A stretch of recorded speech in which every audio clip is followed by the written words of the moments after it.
Suddenly, all stop.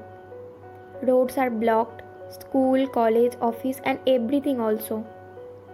খালি খোলা আছে হসপিটাল, মেডিসিন শপ আর পুলিশ স্টেশন। ইতিহাস ঘাটলে দেখা যাবে এরকম লকডাউনের সংখ্যা হয়তো খুবই কম।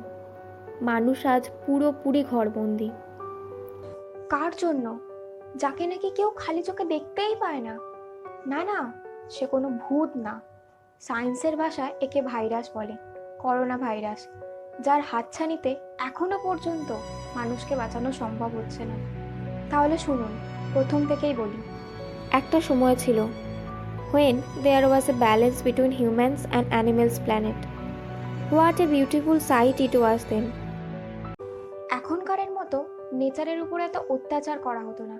I mean such as global warming, cutting down trees in horrible wedge.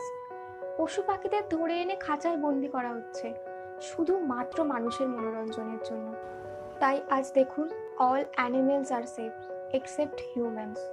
প্রকৃতিকে নিয়ে আমরা ইচ্ছে মতো খেলা করেছি, মিস ইউজ করেছি। Now this time nature takes revenge against human. So now situation is out of control.